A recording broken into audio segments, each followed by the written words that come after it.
بسم اللہ الرحمن الرحیم۔ السلام علیکم۔ فضان درود و سلام۔ اللہ سبحانہ تعالیٰ ارشاد فرماتا ہے ان اللہ و ملائکاتہ یصلون علی النبی یا ایھا الذین آمنوا صلوا علیہ وسلموا تسلیما۔ بے شک اللہ سبحانہ تعالیٰ اور اس کے فرشتے درود بھیجتے ہیں اس غیب بتانے والے نبی پر۔ اے ایمان والو، ان پر درود اور خوب سلام بھیجو۔ الصلاۃ والسلام علیک یا رسول اللہ وعلی آلک واصحابک یا حبیب اللہ۔ حصول برکت اور ترقی معرفت اور حضور صلی اللہ تعالیٰ علیہ وآلہ وسلم کی قربت کے لیے درود و سلام سے بہتر کوئی بھی ذریعہ نہیں ہے۔ یقیناً سرکار مدینہ صلی اللہ تعالیٰ علیہ وآلہ وسلم پر درود و سلام بھیجنے کے بے شمار فضائل و برکات ہیں، ان کو احاطۂ بیان میں لانا ہرگز ممکن نہیں ہے۔ درود شریف کی فضائل میں بے شمار کتب تصنیف کی جا چکی ہیں۔ اس کے لیے فضائل و ثمرات اکثر مبلغین بیان کرتے رہتے ہیں۔ قلم کی روشنائی تو ختم ہو سکتی ہے، بیان کے الفاظات بھی ختم ہو سکتے ہیں، مگر فضائل درود و سلام برخیر الانام صلی اللہ تعالیٰ علیہ وآلہ وسلم کا احاطہ نہیں ہو سکتا۔ دن ہو یا رات ہو، ہمیں اپنے محسن گمگسار آقا صلی اللہ تعالیٰ علیہ وآلہ وسلم پر درود و سلام کے پھول نچھاور کرتے ہی رہنا چاہیے، اس میں کوتاہی نہیں کرنی چاہیے۔ یوں بھی سرکار مدینہ صلی اللہ تعالیٰ علیہ وآلہ وسلم کے ہم پر بے شمار احسانات ہیں۔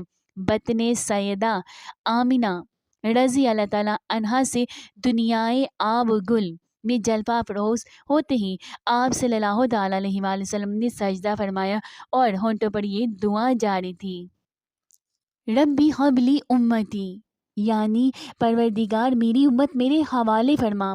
ربی حب لی امتی کہتے ہوئے پیدا ہوئے، حق نے فرمایا کہ بخشا الصلاۃ والسلام۔ رحمت عالم صلی اللہ تعالیٰ علیہ وآلہ وسلم سفر معراج پر روانگی کے وقت امت عاصی کو یاد فرما کر آپ دیدہ ہو گئے۔ دیدار جمال خداوندی اور خصوصی نوازشات کے وقت بھی گناہ گار امت کو یاد فرمایا۔ عمر بھر گناہ گار اور سیاکار امت کے لیے غمگین رہے آپ، لہٰذا محبت اور عقیدت بلکہ مروت کا بھی یہی تقاضا ہے کہ گنہگار امت صلی اللہ تعالیٰ علیہ وآلہ وسلم کی یاد اور درود و سلام سے کبھی غفلت نہ کی جائے۔ اگر کوئی شخص کسی پر احسان کرے تو چاہیے کہ محسن کا بدلہ دیا جائے، اگر بدلہ نہ ہو سکے تو کم از کم اس کے لیے دعا کر دی جائے۔ اگر کسی کے گھر دعوت کھائیں تو اس کے لیے بھی دعا کریں۔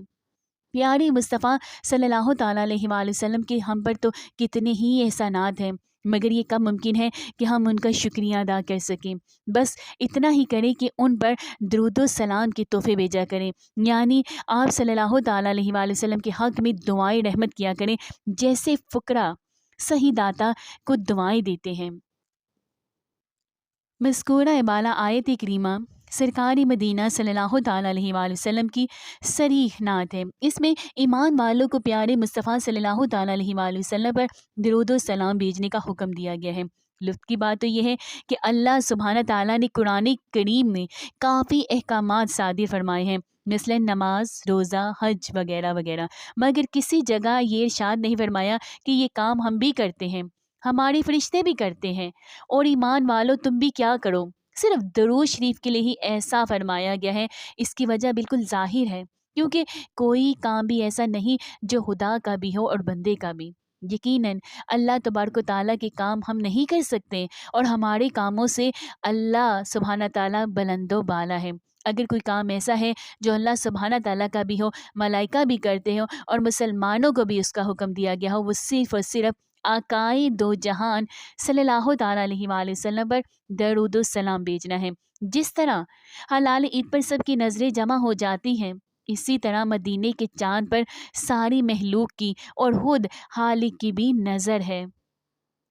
اللہ سبحانہ تعالیٰ کا درود ہے رحمت نازل فرمانا، جبکہ فرشتوں کا اور ہمارا درود دعائیں رحمت کرنا ہے۔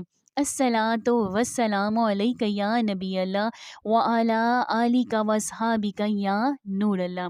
اللہ سبحانہ تعالیٰ نے آیت مبارک میں یہ خبر دی ہے کہ ہم ہر آن اور ہر گھڑی اپنے پیارے محبوب صلی اللہ تعالیٰ علیہ وآلہ وسلم پر رحمتوں کی بارش برساتے ہیں۔ یہاں ایک سوال یہ بھی پیدا ہوتا ہے کہ جب اللہ سبحانہ تعالیٰ خود ہی رحمتیں نازل فرما رہا ہے تو ہمیں درود شریف پڑھنے یعنی رحمت کے لیے دعا مانگنے کا کیوں حکم دیا جا رہا ہے؟ کیونکہ مانگی وہ چیز جاتی ہے جو پہلے سے حاصل نہ ہو، تو جب پہلے ہی سے رحمتیں اتر رہی ہیں پھر مانگنے کا کیوں حکم دیا ہے؟ اس سوال کا جواب یہ ہے کہ کوئی سوالی کسی دروازے پر مانگنے جاتا ہے تو گھر والے کے مال اور اولاد کے حق میں دعا مانگتا ہوا جاتا ہے، صحیح کے بچے زندہ رہے، مال سلامت رہے، گھر آباد رہے، وغیرہ وغیرہ۔ جب یہ دعائیں مالک کے مکان سنتا ہے تو سمجھ جاتا ہے کہ یہ بڑا مہذب سوالی ہے، بھیک مانگنا چاہتا ہے مگر ہمارے بچوں کی خیر مانگ رہا ہے، خوش ہو کر کچھ نہ کچھ چولی میں وہ ڈال ہی دیتے ہیں۔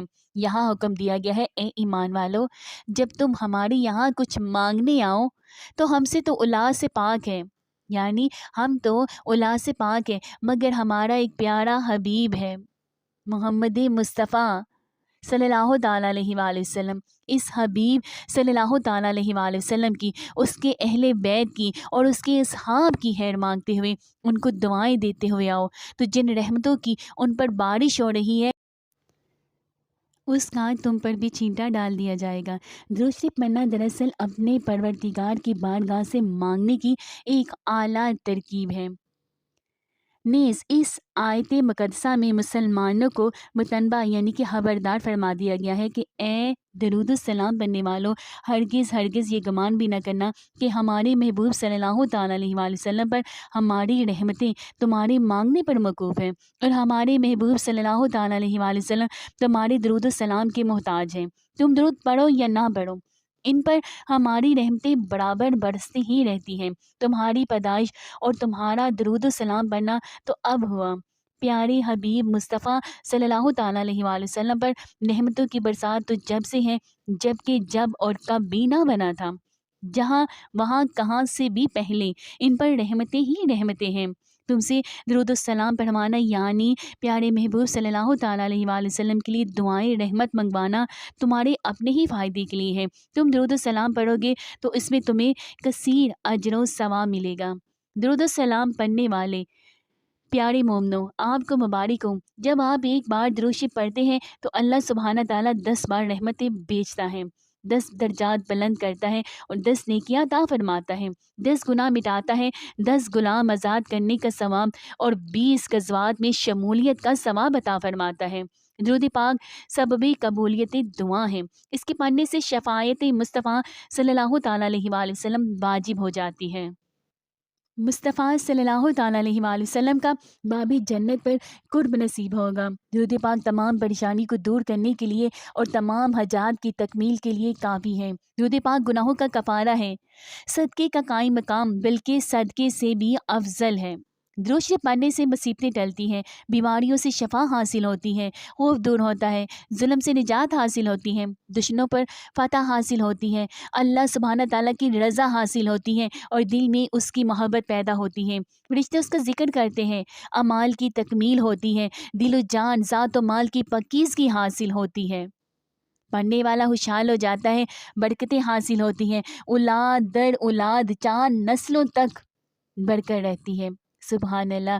درود شریف پڑھنے سے قیامت کی ہولناکیوں سے نجات حاصل ہوتی ہے، سکرات موت میں آسانی ہوتی ہے، دنیا کی تباہ کاریوں سے خلاصی نجات ملتی ہے، تنگ دستی دور ہوتی ہیں، بھولی ہوئی چیزیں یاد آ جاتی ہیں، ملائکہ درود پاک پڑھنے والے کو گھیر لیتے ہیں۔ درود شریف پڑھنے والا جب پل صراط سے گزرے گا تو نور پھیل جائے گا اور وہ اس ثابت قدم ہو کر پلک جھپکنے میں نجات پا جائے گا۔ اور عظیم تر سعادت یہ ہے کہ درود شریف پڑھنے والے کا نام حضور سراپا نور تاجدار مدینہ صلی اللہ تعالیٰ علیہ وآلہ وسلم کی بارگاہ میں پیش کیا جاتا ہے۔ تاجدار مدینہ حبیب کبریا صلی اللہ تعالیٰ علیہ وآلہ وسلم کی محبت بڑھتی ہے، محاسن نبویہ صلی اللہ تعالیٰ علیہ وآلہ وسلم دل میں گھر گھر جاتی ہے اور کثرت درود شریف سے صاحب لولاک صلی اللہ تعالیٰ علیہ وآلہ وسلم کا تصور ذہن میں قائم ہو جاتا ہے اور خوش نصیبوں کو درجہ قربت مصطفی صلی اللہ تعالیٰ علیہ وآلہ وسلم حاصل ہو جاتا ہے اور خواب میں سرکار مدینہ صلی اللہ تعالیٰ علیہ وآلہ وسلم کا دیدار فیض اثار نصیب ہوتا ہے۔ روز قیامت مدنی تاجدار صلی اللہ تعالیٰ علیہ وآلہ وسلم سے مصافی کی سعادت نصیب ہوگی۔ فرشتے مرحبا کہتے ہیں اور محبت رکھتے ہیں۔ فرشتے اس کے درود کو سونے کے کلموں سے چاندی کی تختیوں پر لکھتے ہیں اور اس کے لیے دعائیں مغفرت کرتے ہیں، اور فرشتگان سیاہین، زمین پر سیر کرنے والے فرشتے، اس کے درود شریف کو مدنی سرکار مصطفیٰ صلی اللہ تعالیٰ علیہ وآلہ وسلم کی بارگاہ بکس پناہ میں پڑھنے والے اور اس کے باپ کے نام کے ساتھ پیش کرتے ہیں۔ سبحان اللہ۔ شیخ عبدالحق محدثی دہلوی رحمۃ اللہ تعالیٰ علیہ جذب القلوب میں مزید فرماتے ہیں کہ درود و سلام پیش کرنے والی کے لیے سعادت در سعادت یہ ہے کہ اسے سرکاری مدینہ صلی اللہ تعالیٰ علیہ وآلہ وسلم نفس نفیس جوابی سلام سے مشرف فرماتے ہیں۔ ایک ادنا غلام کے لیے اس سے بالا تر سعادت اور کون سی ہو سکتی ہے کہ رحمت عالم صلی اللہ تعالیٰ علیہ وآلہ وسلم خود جواب سلام کی صورت میں دعائیں خیر و سلامتی فرمائیں۔ اگر تمام عمر میں صرف ایک بار بھی یہ شرف حاصل ہو جائے تو ہزارہا شرافت و کرامت اور خیر و سلامتی کا موجب ہے۔ تو پھر سب مل کر پڑھتے ہیں الصلاۃ والسلام علیک یا رسول اللہ وعلی آلک واصحابک یا حبیب اللہ۔